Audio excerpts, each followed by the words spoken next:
de uma preocupação com esse esgotamento, isso não era uma questão geral, não era uma questão colocada para a sociedade como uma questão que atravessava todas as classes, que atravessava todas as inteligências e atravessava, portanto, os interesses de todas as academias. Agora nós estamos nesse limiar, um limiar de que há um reconhecimento do conjunto da sociedade de que o estoque da natureza é um estoque limitado. E que a questão da sustentabilidade, ou seja, da nossa autorreprodução como humanidade, depende de um acordo com a naturalidade. Depende de uma concepção que dê sustentabilidade para esse progresso. E isso exige, portanto, um planejamento do desenvolvimento das forças produtivas. É um planejamento que tem que ser feito democraticamente. Mas este planejamento das forças produtivas, ele não ocorrerá se não tiver uma consciência ao mesmo tempo pública, dos agentes públicos e privados, para que os agentes públicos, quando chegarem aos governos, correspondam a esta consciência e possam aplicar estas medidas de planejamento que visem a sustentabilidade, para, inclusive, definir não só o desenvolvimento, mas o conteúdo do desenvolvimento. Qual o desenvolvimento que nós queremos? Qual o tipo de técnica e de tecnologia adequada para um desenvolvimento sustentável? Nós podemos optar. Nós podemos optar, por exemplo, pela agricultura orgânica, ou podemos aplicar por uma agricultura que empregue de maneira irracional todas as químicas que têm feito, né, uma distribuição mais do que de alimentos, uma distribuição da poluição e da insustentabilidade. E isso é um ato de consciência política. E também um ato de planejamento do poder público. Mas se isso não for concertado com a sociedade, se não tiver uma consciência na sociedade desta necessidade, a sustentabilidade será apenas uma falácia. Será apenas, vamos dizer assim, um gesto isolado de grupos ou de pessoas ou de comunidades que vão, inclusive, se separar do conjunto da sociedade e tentar uma vida sustentável apartada do processo de reprodução social que está caracterizado por um certo tipo de desenvolvimento. E esse fenômeno nós já vemos hoje, né? Pessoas que se apartam em relações utópicas, se separam da sociedade, atribuem, né, a uma determinada ética, né, comunitária, e vivem em uma relativa harmonia com a natureza, fruindo produtos orgânicos, não aceitando algumas delas, inclusive, nem utilização de luz elétrica, apenas para dar um exemplo. Mas são gestos utópicos isolados, que podem servir de referência, mas dificilmente vão se reproduzir. Eu digo que é impossível que se reproduz de maneira geral na sociedade, a ponto de permitir que haja uma reação, né? Uma reação orgânica nesta relação sociedade-Estado, que planeje, que oriente, né? A fórmula correta é que oriente o desenvolvimento dentro de balizas que permitam esta reprodução infindável do gênero humano, essa criação maravilhosa que somos todos nós. Como é que nós tratamos isso no nosso governo? Nós tratamos com duas balizas, com dois elementos. Um elemento que é a própria sustentabilidade política do governo, que se dá através de um órgão de concertação política que se chama Conselho de Desenvolvimento Econômico e Social. As principais políticas públicas que nós desenvolvemos, inclusive as políticas ambientais, que se reportam à Secretaria do Meio Ambiente, se reportam à FEPAM, elas são concertadas, são discutidas, são debatidas ali, naquele conselho. Então, este conselho, que é um órgão de consultoria do governador e, ao mesmo tempo, de assessoria do governador, ele constitui pactos.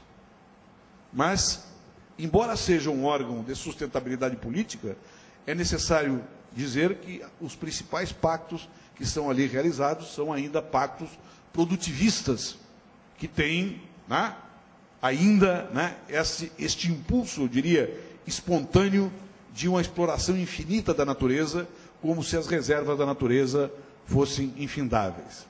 Mas por que isso ocorre? Porque esta é a lógica do processo do desenvolvimento global. Não é?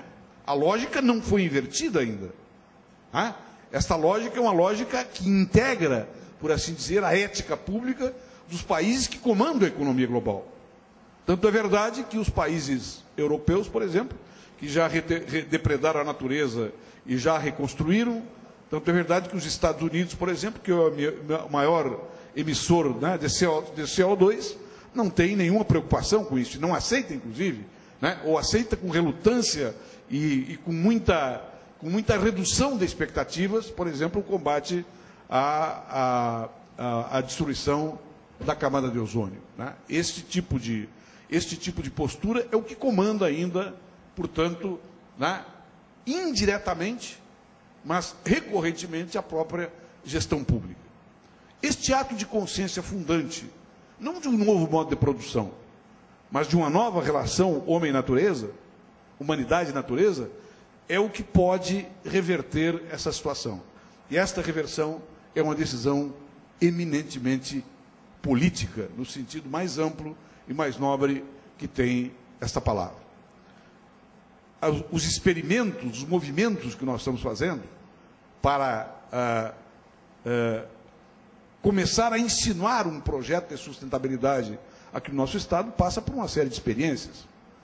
Desde os elementos de proteção à agricultura familiar, né, para permitir que ela tenha sustentabilidade, para que ela tenha sustentabilidade econômica e social, e passe a usar determinadas tecnologias e técnicas que não agridam o meio ambiente, a adoção de programas agroecológicos para que se reproduzam nessa base produtiva aqui no Estado, como também para que nós possamos, a partir de projetos específicos relacionados com os órgãos de controle, fazer um trabalho educativo junto aos produtores. Porque um produtor, seja ele qual for, seja micro, pequeno e médio, ele lida com um elemento central no seu processo produtivo, que é como ele vai concorrer com o vizinho que pode ter um custo menor na sua produção. E esse custo menor na sua produção é obtido muitas vezes através desse estoque, né, desse estoque de naturalidade depredado cuja preservação elevaria os custos da produção.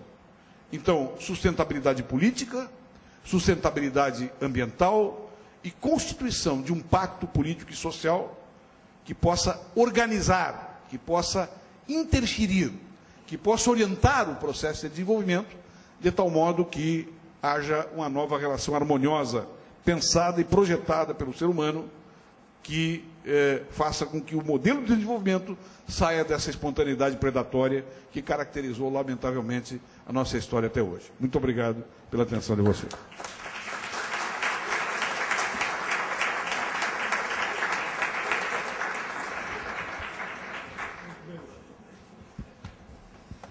Muito obrigado, senhor governador, muito obrigado ao prefeito José Fortunati, muito obrigado, senhor Sérgio Cavalieri, muito obrigado, Maria Helena Johann Peter, pelas suas manifestações acerca de como a convergência pode, de fato, criar uma sociedade em ação, uma sociedade melhor para todos nós e para aqueles que nos sucederão.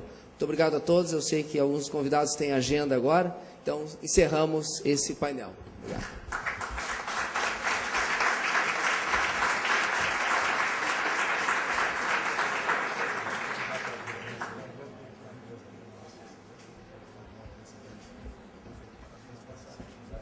Bem, eu gostaria de... Eu peço que, por favor, os senhores permaneçam só mais um minutinho no palco e imediatamente a gente convida o Dr. Guilherme Guaranha, diretor da Braskem e membro da coordenação do segundo FAS, a conduzir uma breve cerimônia de lançamento dos seguintes programas: Programa Estadual para a Sustentabilidade, Programa Carbono Neutro e Feira Internacional de Sustentabilidade, FIS. Boa noite a todos. Dando continuidade à atitude e à proposta da DCE com a elaboração e apresentação do FAS. Como no ano passado, este ano, ao encerrar mais este evento, a DCE está propondo à nossa sociedade alguma ação bem concreta, vai precisar ainda ser um pouco trabalhada, mas é uma ação bem concreta, no sentido, inclusive, do que foi exposto aqui, jogando à nossa sociedade a construção de um programa de sustentabilidade que vá toda a sociedade do Rio Grande do Sul absorvê-lo. E, nesse sentido, em vez de só lançar um programa a ser discutido, trabalhado, como muito bem colocou o governador, a DCE já parte de uma proposta concreta de parceria para o programa de carbono neutro no município de Porto Alegre e para uma exposição internacional a ser realizada no ano que vem, tendo a cidade de Porto Alegre como a sede desta exposição. Muito bem, o programa de carbono neutro é um programa simples de ser feito, mas de um impacto altamente relevante. Não estamos resolvendo o problema ambiental com o programa de carbono neutro, mas nós estamos começando a restituir ao meio ambiente a sua melhor condição. Este programa, ele reúne basicamente o levantamento por adesão da atividade humana, pode ser uma atividade empresarial, uma atividade do terceiro setor, pode ser e vai ser com certeza a atividade da Prefeitura, da DCE, do Governo do Estado, e se levanta a quantidade de carbono, de CO2 equivalente que esta atividade gera. Toda atividade gera uma emissão de CO2. A maneira de compensar é justamente fazendo com que a gente plante, com determinado conhecimento técnico, uma quantidade de plantas, então, que vão compensar esta emissão do CO2. Este é o programa de carbono neutro. Esse trabalho vai ser feito numa parceria com a Prefeitura, que está para ser lançado e assinado com o prefeito. Então, o município de Porto Alegre vai ser o primeiro município no nosso estado a fazer este programa e dar este exemplo. E isso vai significar que, além de a gente fazer a compensação do CO2 das atividades realizadas no nosso município, nós vamos contribuir para fazer a recuperação da mata e da vegetação que está deteriorada em algumas regiões já definidas pela Prefeitura. Então, é um trabalho que só tem a trazer benefícios para a nossa sociedade. Esse é o programa de carbono neutro, é uma parceria da DCE com a Prefeitura e com a Universidade Federal do Rio Grande do Sul.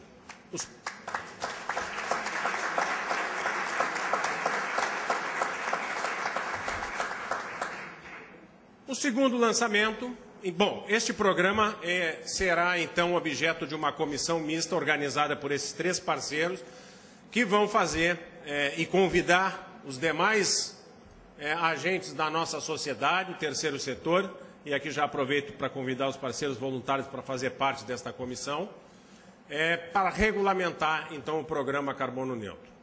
O segundo lançamento que estamos fazendo neste momento é a primeira exposição internacional de sustentabilidade, que será realizada no ano de 2013, também juntamente com a Prefeitura. O município de Porto Alegre é escolhido para ser sede dessa exposição, onde então nós teremos oportunidade para todas as entidades e organizações pequenas, médio e grande do terceiro setor, do setor público, fazerem a exposição daquilo que realmente estão fazendo, da contribuição positiva que estão dando à sociedade em relação à sustentabilidade, para que isso sirva efetivamente de exemplo, para que isso sirva de referência e que possa, então, multiplicar essas ações e essas práticas. Isso irá acontecer o ano que vem, juntamente com o terceiro FAS. Então, o FAS se insere nessa exposição. O local não pode ser um local mais bem definido, é para ser à beira do nosso Lago Guaíba, no anfiteatro do Pôr do Sol, ou seja, estaremos lá privilegiando a natureza e a beleza que a natureza nos dá na cidade de Porto Alegre e, ao mesmo tempo, fazendo um evento internacional, mostrando toda o nosso compromisso, o nosso comprometimento com práticas sustentáveis no nosso estado. Então, também é objeto do trabalho desta parceria e que será trabalhado daqui para o final do ano, para o lançamento definitivo da feira. Os próximos passos Nossa proposta é que esse programa e que essas iniciativas passam a ser efetivamente parte de um programa maior do nosso Estado, como o governador colocou, e a DCE está se colocando à disposição do governador para discutir como nós podemos apoiá-lo nessa iniciativa. E, com a Prefeitura e com a Universidade Federal, darmos, então, o nosso seguimento a esses dois programas. Esta é a contribuição, no final do FAS, que a DCE faz para a nossa sociedade. Quero chamar aí o presidente da Mico para proceder ao encerramento aí da nossa...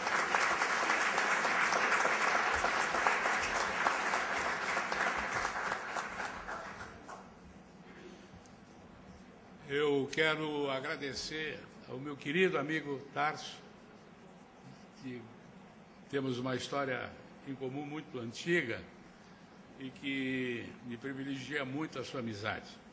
Ao nosso prefeito, que eu tenho uma amizade mais recente, mas também bastante profunda.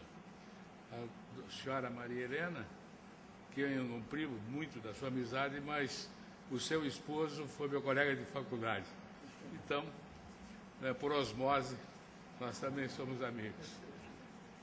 O professor, que é uma alegria tê-lo conosco, homem de fé, de igreja, que se integra finalmente conosco, depois de tantos convites, e espero que daqui para diante ele seja na primeira linha de combate da DCE.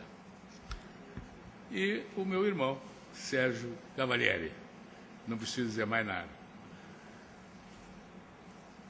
Eu, nesse momento, gostaria de chamar o Tito Goron, ele está presente, para, junto comigo, encerrarmos esse evento, porque esse fórum da DCE foi feito em parceria com o GELPA, e realmente o trabalho do Goron foi fundamental para que nós atingíssemos esses objetivos. Mas duas pessoas se sobressaíram enormemente. Foi o nosso guru, Guilherme Guaranha, a quem eu peço que de pé seja saudado por todos os presentes.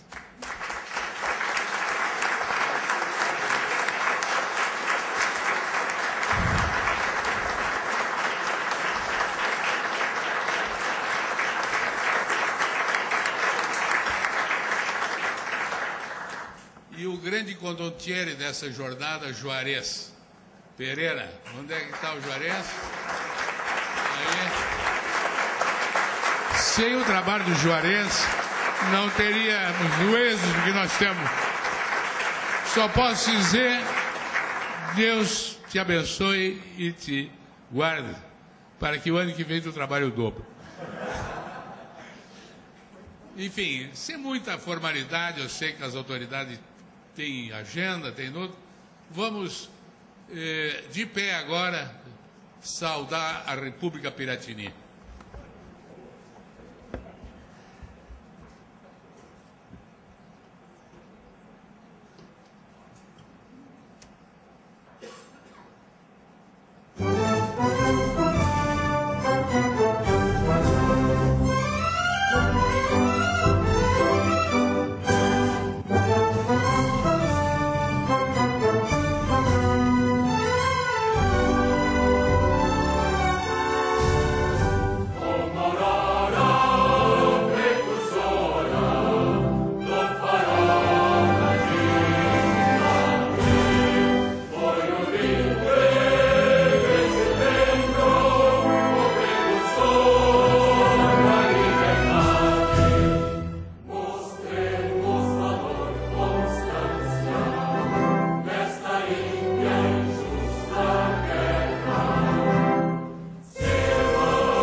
Sul.